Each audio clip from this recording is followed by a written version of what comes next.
अनीता बदेल जी अजमेर से। राधे राधे महाराज जी।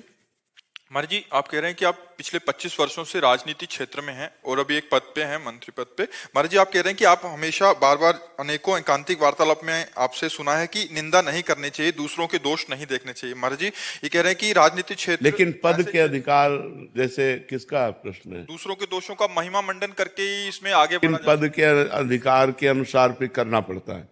जैसे दूसरों को दंड नहीं देना चाहिए, लेकिन अब वो पुलिस में है, अब वो आर्मी में है, अब वो चोर आया, निषिद्ध कर्म करने वाला आया, हिंसक आया, अपराधी आया, तो उसके साथ व्यवहार तो उनको प्रतिकूल करना पड़ेगा, क्योंकि उनका कर्तव्य है, ये उनका धर्म है। ना कि वो उसको दंड दे रहे हैं, उसको दंड नहीं दे रहे, वो धर्म का पालन कर रहे हैं, अपने कर्तव्य का पालन कर रहे हैं।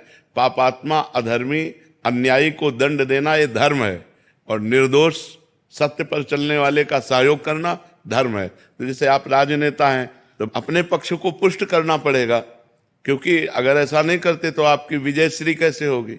तो एक धर्म है, उसमें देखा जाता है कि आपको इस समय ऐसा करना चाहिए, आपने नहीं किया, या आप बड़ी निंदनीय बात की। एक समाज सुधार की दृष्टि से, एक समाज व्यवस्था के लिए यदि हमारा विपक्ष गलत करता है तो हमें उसकी निंदा करनी पड़ेगी, क्योंकि आप राजनेता पद पर हैं। वो निंदा निंदनीय नहीं है, वो निंदा निंदनीय नहीं है।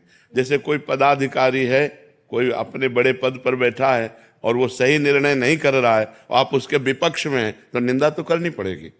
चार लोग मिलकर निंदा करके उसको सही रास्ता दिखाया जाता है कि आप गलत हैं, आपको सुधार करना पड़ेगा, आप समाज दृष्टि में गलत है, इसमें समाज का अहित है, इसलिए आपको ऐसा करना चाहिए।